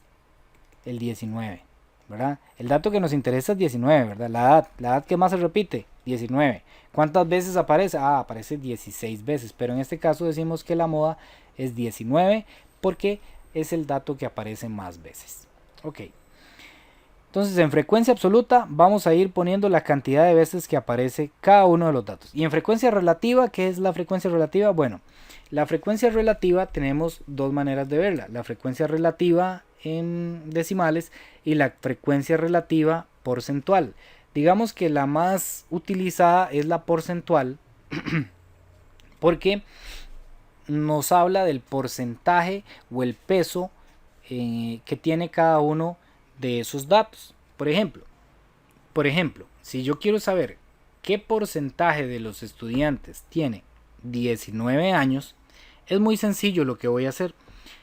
Lo que hago es, agarro la cantidad de estudiantes que tiene 19 años, que en este caso son 16, y lo divido entre el total de estudiantes que se entrevistó, que en este caso son 50. Entonces nos vamos a apoyar en la calculadora y hago 16 dividido entre 50 me da en decimal 0,32. Esa sería la frecuencia relativa, pero yo lo quiero de forma porcentual para saber más o menos cuál es el porcentaje de estudiantes que tienen 19 años. Entonces, ¿qué es lo que hago? Ese dato que me acaba de dar en decimal lo multiplico por 100. En este caso obtendría un valor de 32. Entonces tengo que el resultado es 32%. ¿Ok? Entonces ya tengo la frecuencia relativa porcentual de la edad 19. Y si quiero sacarlo para cada uno de los otros, pues simplemente lo que voy a ir haciendo es la cantidad de veces que aparece el dato, o sea, frecuencia absoluta, lo divido entre el total de estudiantes que se hizo el estudio, obtengo el resultado en decimal. O sea, podemos apoyar con la calculadora, puede ser una calculadora sencilla, nos sirve para esto, 0,02 y lo multiplico por 100. 0,02 multiplicado por 100 nos da un valor de un 2%. Entonces aquí tenemos 2%, 6%, 32%, 20%, 24%, 10%, 2% y 4%. De esa manera resulta como un poco más claro entender en qué edad se ubica la mayoría de los estudiantes, ¿verdad? Y también la minoría. Por ejemplo, nosotros podemos decir, bueno, ¿cuál es la edad que menos repite? Por decirlo así.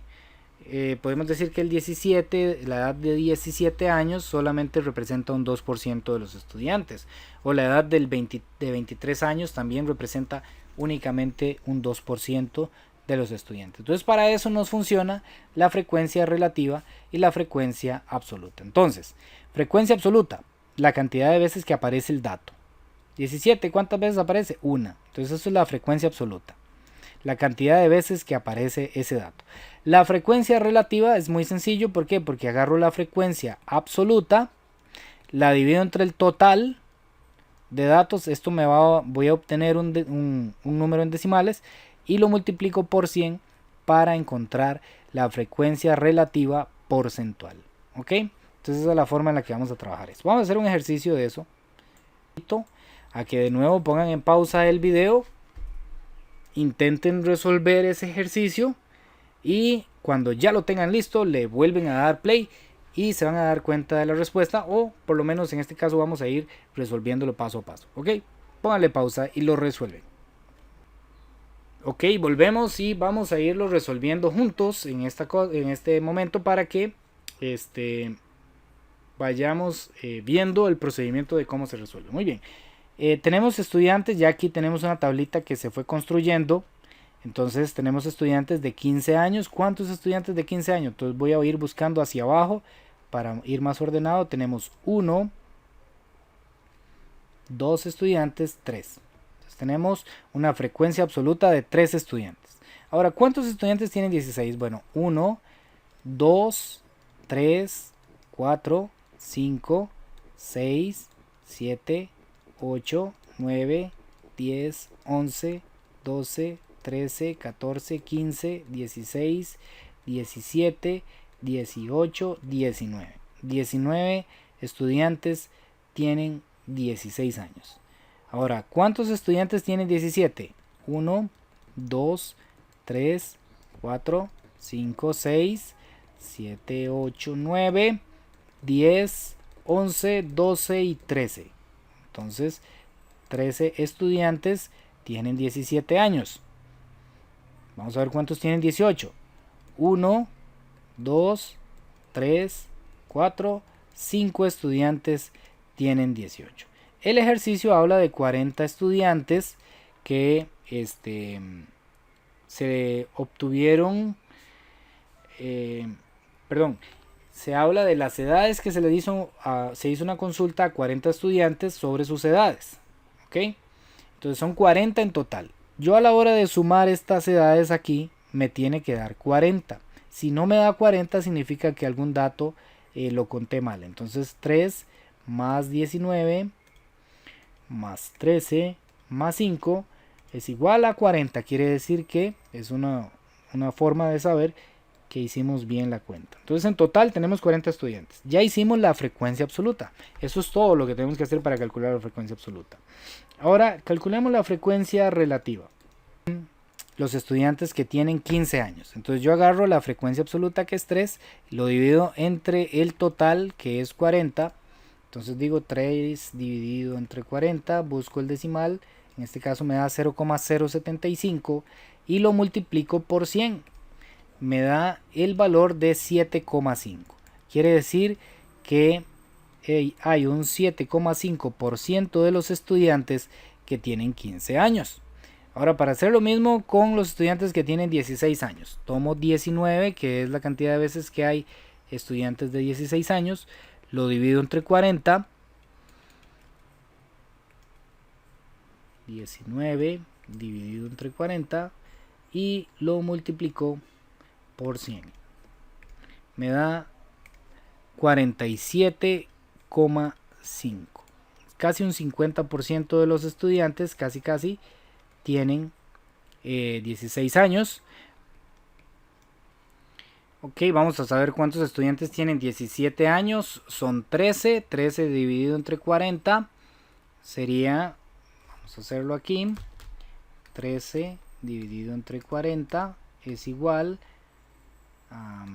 0,325 por 100 para calcular el porcentaje y nos da 32,5%.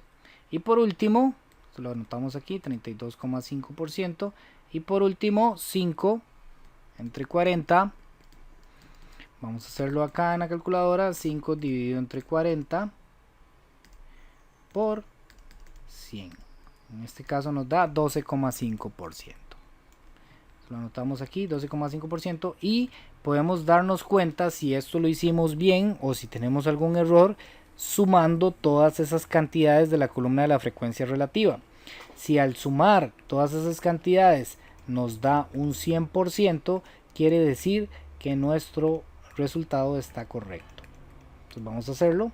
En este caso nos da un 100%. Esa es una forma de verificar que el procedimiento que hicimos estuviera correcto. Entonces, en resumen, ¿cómo hacemos para resolver una tabla de frecuencias? Muy sencillo. En la frecuencia absoluta vamos contando cuántas veces aparece cada uno de los datos, y para encontrar la frecuencia relativa porcentual lo que hacemos es dividir cada frecuencia absoluta entre el total de datos y lo multiplicamos por 100. Esa es la forma correcta de hacerlo. Bien, vamos a continuar con el análisis de los gráficos. En el primer caso, en este de acá, dice conteste las preguntas de abajo de acuerdo con la información dada en el gráfico. Tenemos un gráfico de barras en el que se habla, siempre es importantísimo leer las leyendas que vienen en cada uno de los ejes, así como el título del gráfico. Dice crecimiento económico por año. Entonces tenemos en el eje horizontal, en este de acá, tenemos los años, y en el eje vertical tenemos los porcentajes de crecimiento económico por año. Entonces dice, del año al año, la economía nacional alcanzó el mayor índice de crecimiento y fue de un... Entonces tenemos que buscar en cuáles años hubo un mayor crecimiento en la economía del país. Entonces, por ejemplo, encontramos que el mayor crecimiento está en 1992. Como el crecimiento se viene dando desde el año anterior, entonces hablemos de que del año 1991 hacia el año 1992 la economía nacional alcanzó el mayor índice de crecimiento, creció un 7,7%. ¿Okay? Del año 94 al 95 la economía del país tuvo una reducción estaba en el 4,50 en el crecimiento del año del 94. Y para el año 95 tuvo un 3% solo de crecimiento. Eso quiere decir que entre el año 94 y el año 95 la reducción fue de 1,5%. Del año 1989 al año 1995 la economía del país tuvo que un crecimiento o una reducción. Si tomamos en cuenta solamente del año 1989 y el año 1995, podríamos decir que entre esos dos años hubo una reducción, ¿verdad? Una reducción en un 2,4%, 2,40%. ¿verdad? En general podríamos hacer otros análisis, ¿verdad? Porque de cierta manera del 89, el 90, el 91 vino en una reducción el crecimiento de la economía. Solo para el año 92 empezó y creció, y a partir de ahí de nuevo la economía vino en retroceso. Entonces se puede hacer ese análisis, ¿verdad? Ese análisis de una forma más general, pero si tomamos en cuenta solamente estos 2 años, podríamos trabajarlo así. Ahora este otro ejercicio voy a dejarlo para que ustedes lo analicen. Solamente voy a resolver uno de los ejercicios, luego ustedes pueden resolver los demás para que entiendan cómo se debe analizar este tipo de gráfico. Aquí tenemos un gráfico circular en el que se habla de la fuerza laboral en porcentajes, es decir, a qué se dedican las personas que están trabajando en el país. Y tenemos las siguientes actividades. Tenemos actividades agrícolas, un 29%, en el sector público trabaja un 16%, que no están dentro de estas categorías. Tenemos un 2%, en el sector privado un 26%, en el sector informal un 23% y en servicios domésticos un 4%, según lo que nos indica el gráfico. Entonces la pregunta es, si el total de personas encuestadas para este estudio fue de 30.000 personas, entonces halle la cantidad de personas que se dedican a cada una de las siguientes actividades agrícolas. Entonces aquí podríamos aplicar regla de 3, ¿verdad? El total, digámoslo así, de las personas es 30.000 y el total del porcentaje es 100%. Entonces, por ejemplo, si queremos saber cuántas personas se dedican a las actividades agrícolas, lo que podemos hacer es una regla de 3 simple, de la siguiente manera. 29% es al 100% igual que la cantidad de personas que queremos averiguar es a 30.000. Es decir, abajo ponemos los totales y arriba ponemos las cantidades que corresponden. En este lado tenemos porcentaje y en este tenemos personas. Entonces queremos averiguar cuánto es el 29%. Entonces aplicando regla de 3 simplemente hacemos la multiplicación de 29 por 30.000 dividido entre 100. Entonces eso lo hacemos con la calculadora. 29 por 30.000 dividido entre 100. Y nos da un resultado de 8.700 personas. Eso quiere decir que a actividades agrícolas se dedican 8.700 personas de esas 30.000 que fueron estudiadas. Entonces hagamos una pausa aquí, pongamos pausa en el video y tratemos de calcular por regla de 3 cuántas personas se dedican a servicios domésticos, al sector informal y al sector privado.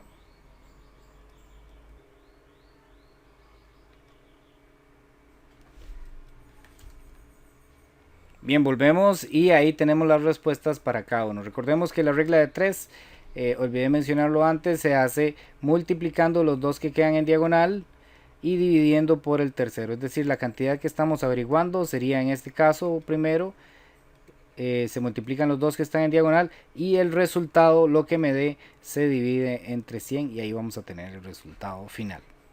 De esa manera podemos hablar de lo que es el análisis de gráficos. Obviamente tendremos muchos tipos de gráficos, hay que estudiar los otros que vienen ahí en la plataforma en la que vienen los documentos para tener una noción un poco más amplia de lo que es el estudio de gráficos. Ahora vamos a pasar al último tema de la tutoría del día de hoy, que nos habla de la probabilidad. La probabilidad, vamos a ver dos segmentos de información. En el primero vamos a trabajar lo que son los eventos, que es un evento, cuándo es seguro, cuándo es probable y cuándo es imposible, y además vamos a trabajar un poco lo que son el cálculo de probabilidades. Volvemos entonces a la pizarra y vamos a hablar un poquitito ya para terminar la clase del día de hoy sobre probabilidad. La probabilidad es una de las ramas de la matemática que se asocia con el azar y los juegos. Sin embargo, en la actualidad tiene varias aplicaciones como la predicción del clima, la predicción de desastres naturales, los precios de los alimentos, la medicina, las compañías de seguros y etcétera. Para hablar de probabilidad necesitamos hablar de manera obligatoria de lo que es el espacio muestral. Para entender un poco lo que es el espacio muestral, vamos a darlo con un ejemplo. Vamos a hablar, por ejemplo, del siguiente caso. Digamos que se lanzan dos dados y vamos a anotar el resultado de lanzar esos dados. Entonces, por ejemplo, tendríamos la posibilidad, llamémosle dado 1 y dado 2. Por ejemplo, que me salga en el primer dado un 1 y que en el segundo dado me salga un 6. Entonces, cuando hablamos de espacio muestral, estamos hablando de el espacio o de la combinación de todas las posibles opciones a la hora de realizar ese experimento. Entonces, podríamos decir lo siguiente. Cuando yo lanzo un dado, tengo la posibilidad de que en los dos me salga un 1. O de que en el primero me salga un 1 y en el segundo un 2. O la siguiente opción, que sea 1 con un 3. O 1 un 4. O 1 con un 5. O 1 con un 6. Ahora, ¿qué otras opciones tendríamos? Por ejemplo, que en el primer dado me salga un 2 con un 1. Un 2 con un 2. Un 2 con un 3. Y así sucesivamente nos vamos dando cuenta de que para este experimento hay muchísimas probabilidades o hay muchísimas diferentes opciones. ¿Ok? A cada una de esas opciones le vamos a llamar evento. ¿Ok? El evento en que salió el 1 con el 1. O en el evento en el que salió el 1 con el 4. Esos son eventos individuales. A esos eventos se les llama eventos simples. Pero también tenemos eventos, por ejemplo, que yo diga, ¿cuáles de las opciones del espacio muestral, la suma de los dos dados es un número par? Entonces, por ejemplo, si yo sumo el 1 con el 1, esto me daría un número par. Entonces, esta es una opción. Si sumo el 1 con el 4, esta es otra opción. Tendría un número par. Si sumo por ejemplo, el 1 con el 5, también tengo un número par. Entonces vemos que en ese evento en el que yo diga a la hora de lanzar dos dados distintos se obtenga con la suma de sus dígitos o de las caras que obtuve, se obtenga un número par, hay varias opciones. Entonces ese tipo de evento le llamamos evento compuesto. Además, tenemos los siguientes casos de eventos.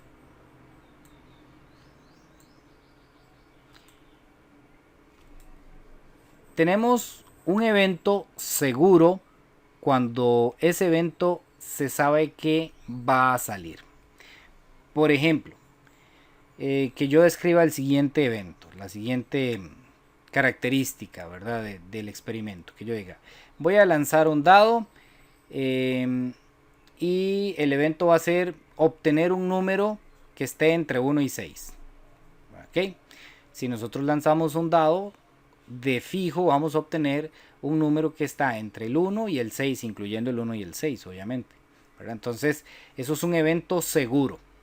Sabemos que eso va a pasar, ¿verdad? Entonces, que voy a obtener un número, ya sea el 1, el 6 o cualquier número que están entre ellos dos, ese es un evento seguro. Hay eventos que son imposibles, son eventos que por más que practiquemos el experimento, nunca van a suceder. Por ejemplo, que yo diga, voy a lanzar un dado de 6 caras y voy a obtener un 7. ¿Verdad? Eso nunca puede suceder porque las caras de los dados van del 1 al 6. Entonces eso es un evento imposible. Tenemos los eventos probables, que son eventos que sí pueden suceder, aunque no son 100% seguros. Por ejemplo, tengo un dado de 1 a 6, del 1 al 6 y voy a lanzarlo. Puedo decir que un evento probable es obtener un 4, ¿verdad? Existe la posibilidad de obtener un 4. No es seguro porque no estamos seguros de que va a caer un 4, pero no es imposible porque el 4 está dentro de los números que podrían salir. Entonces tenemos ese tipo de situaciones. Entonces un evento, cuando solamente hay una opción dentro de ese evento, vamos a decir que es un evento unitario o simple. Y cuando hay varias opciones, vamos a decir que es un evento compuesto. Por ejemplo, vamos a ver, si tenemos un dado, ¿cuáles son las opciones que tengo yo a la hora de lanzar un dado y obtener un par? Tengo la opción que me salga un 2, que me salga un 4 y que me salga un 6. Entonces, este evento tiene 3 opciones. Tiene 3 posibilidades diferentes de que se cumpla ese evento. Entonces, este sería un evento compuesto. No es simple porque no tiene solamente un caso, ¿verdad? Tiene 3 casos diferentes en los que se puede obtener el mismo resultado. O sea, que es obtener un número par. En cambio, si yo digo lanzar un dado y obtener el 5, ¿cuáles casos favorables tenemos? Solamente tenemos el caso favorable de que me salga realmente el 5. Entonces este sería un evento simple, un evento unitario. ¿Ok? Vamos a ver algunos ejemplos aquí. Ok, tenemos un ejemplo, dice, una cooperativa requiere para conformar su junta directiva elegir un presidente y un secretario. Vamos a elegir presidente y secretario. Presidente y secretario. Los candidatos son Jorge, Alberto y Sara. Entonces determinemos el espacio muestral. El espacio muestral para este experimento es que quede de presidente Jorge y de secretario Alberto, por ejemplo. O que quede Jorge de presidente y que quede Sara de secretario. O podría ser que Alberto quede de presidente y quede Jorge de secretario. O que Alberto quede de presidente y Sara quede de secretario. O que Sara quede de presidente y Jorge quede de secretario. O que Sara quede de presidente y Alberto quede de secretario. Esas son todas las posibles opciones, todos los casos que tenemos para este experimento, para esta situación. Entonces encontramos con que el espacio muestral tiene ¿cuántos casos? Tiene 1, 2, 3, 4, 5, 6 posibles casos que todos podrían suceder. Entonces vamos a ver algunos eventos y vamos a clasificarlos. Por ejemplo, llamemos a un evento M en el que sean elegidas solo mujeres para los dos puestos. ¿Será posible eso? No, porque solamente hay una mujer para poder escoger. Entonces no existe posibilidades de que eso suceda. Por lo tanto es un evento imposible. También tenemos el evento en el que pueda ser seleccionado un hombre y una mujer. Por ejemplo, tenemos varios casos. Por ejemplo, cuando Jorge quede de presidente y Sara de secretario. O cuando Alberto quede presidente y Sara quede secretaria. O cuando Sara quede presidente y Jorge es de secretario. O cuando Sara quede presidente y Alberto quede secretario. Tenemos esas posibilidades. Entonces hay varios casos favorables para este mismo evento. Por lo tanto, este es un evento compuesto, porque tiene más de un caso favorable o de un punto muestral. Veamos en el tercer caso. Tenemos un evento en el que diga que se elige a un hombre. O sea, ¿en cuáles casos se elige un hombre? Si nos damos cuenta, un hombre se elige en todos los casos. En todos los puntos muestrales podemos escoger un hombre, o existe la posibilidad de escoger un hombre.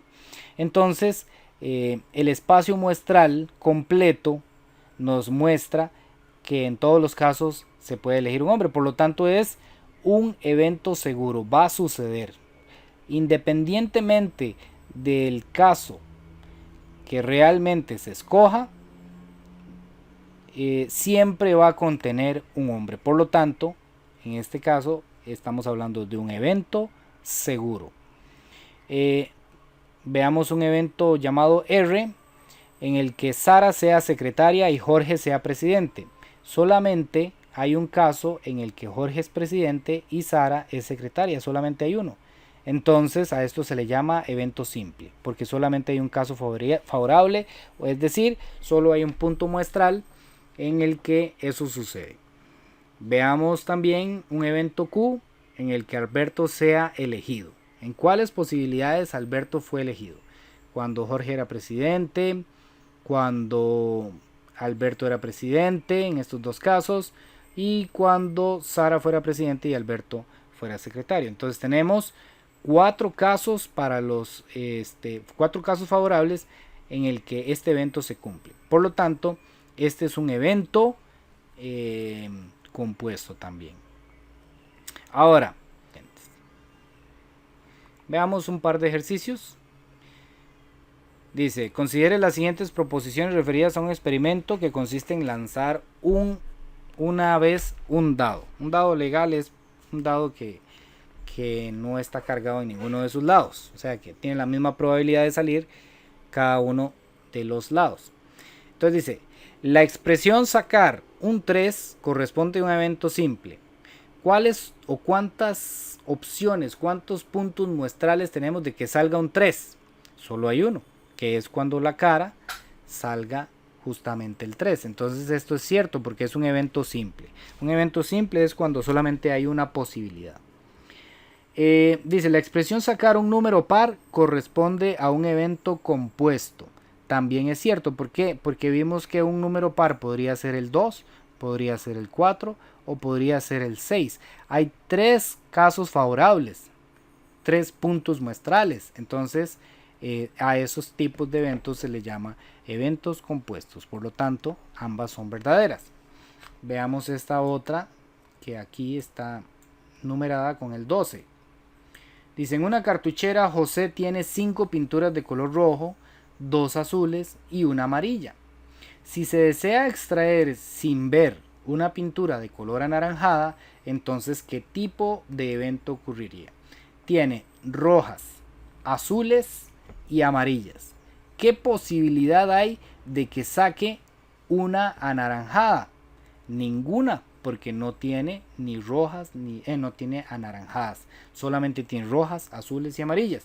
Por lo tanto, esto es un evento imposible, no puede suceder. Bien, ya para terminar la clase de hoy vamos a ver el último tema, que es cómo se calcula ya la probabilidad. Tenemos que tener claro lo siguiente: la probabilidad siempre va a ser un número entre 0 y 1. 0 cuando el evento es imposible, por ejemplo en el último ejercicio que vimos, y 1 cuando el evento es seguro. ¿Ok? Las probabilidades siempre las vamos a dar con números entre 0 y 1. No las vamos a pasar a porcentajes, que es uno de los diferencias, digamos, que vemos en la realidad y que encontramos muchas veces en la televisión, ¿verdad? Cuando se habla, hay un 25% de probabilidades de que llueva. Ok, nosotros no lo vamos a dar en porcentaje, sino que si queremos hablar de ese 25%, lo que vamos a decir es de un 0,25 de probabilidad. Ok, lo vamos a dejar siempre en decimal. Para calcular la probabilidad lo vamos a hacer de una manera bastante sencilla. Simplemente vamos a sacar, digámoslo así, vamos a contar cuántos casos favorables tiene el evento y lo vamos a dividir entre la cantidad de casos que tiene el espacio muestral. Suena más enredado de lo que es, en realidad es más simple. Veamos un ejemplo. Dice, un juego requiere lanzar un dado de 6 lados numerado del 1 al 6. ¿Cuál es la probabilidad de que salga un número par? Ahora sí vamos a calcular cuál es la probabilidad de que salga el número par. El espacio muestral, o sea, todas las opciones que tenemos para ese experimento es que salga un 1, que salga un 2, un 3, un 4, un 5, un 6. Es decir, el espacio muestral tiene 6 opciones, tiene 6 casos favorables. Ahora, para nuestro ejercicio, ¿cuántos casos favorables tendríamos si queremos obtener un número par? Entonces solo tenemos 3 opciones, que salga un 2, que salga un 4 o que salga un 6. Entonces vamos a decir que la probabilidad, llamémosle a este evento A, la probabilidad de ese evento sería dividir la cantidad de casos favorables entre la cantidad total de casos que tiene el espacio muestral, o sea, 3 dividido entre 6. Si nosotros hacemos ese cálculo, ya sea a mano o con la calculadora, vamos a obtener un resultado de 0,5. Entonces quiere decir que la probabilidad de ese ejercicio es de 0,5, o también si simplificamos esta fracción, simplificando entre 3, obtendríamos la fracción de 1/2. Entonces podemos decir que la probabilidad es de 1/2 o la probabilidad es de 0,5. No lo vamos a pasar a porcentajes, que por ahí podríamos decir es un 50%. En realidad está bien, digámoslo así, pero en probabilidad no vamos a trabajar en porcentajes, solamente en decimales. Ok, ahora veamos otros 2 ejercicios ya para terminar la clase del día de hoy. Por ejemplo, dice, de una urna con 4 bolas amarillas, 6 bolas verdes, se extrae una bola al azar. Vamos a hallar la probabilidad de A, que sea azul. Ok, llamémosle a este el evento A. ¿Cuál es la probabilidad? Bueno, los eventos se dan con letras mayúsculas. ¿Cuál es la probabilidad de que una bola salga azul? Ninguna, ¿Por qué? Hay 0 casos favorables porque ninguna de las bolas es azul. Hay 4 que son amarillas y 6 que son verdes.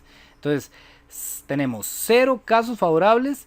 ¿De cuántas bolas en total hay? Hay 10, o sea 10 casos tendríamos en el espacio muestral. 0 dividido entre cualquier valor es 0. Entonces estamos hablando de un evento imposible. No puede suceder. ¿Ok? Vamos a ver el caso del B. ¿Cuál es la probabilidad de que la bola sea verde? Entonces la probabilidad de este evento B sería, ¿cuántas bolas verdes hay? Hay 6, tenemos 6 opciones, ¿verdad?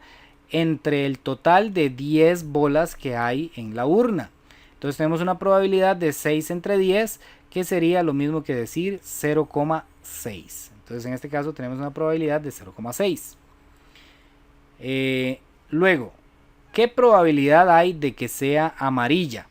Entonces vamos a llamarle probabilidad de C. ¿Qué probabilidad hay de que sea amarilla? ¿Cuántos casos favorables tenemos? Hay 4 bolas amarillas del total que son 10. Entonces tenemos una probabilidad de 0,4. Esta sería la probabilidad que tenemos en ese ejercicio. Vamos a hacer este último ejemplo para terminar la clase. Dice, el experimento que consiste en lanzar un dado cúbico, o sea un dado normal, y anotar el resultado de la cara superior. Vamos a calcular la probabilidad de que el número sea par. Bueno, antes vimos que hay 3 opciones, llamémosle probabilidad del evento A.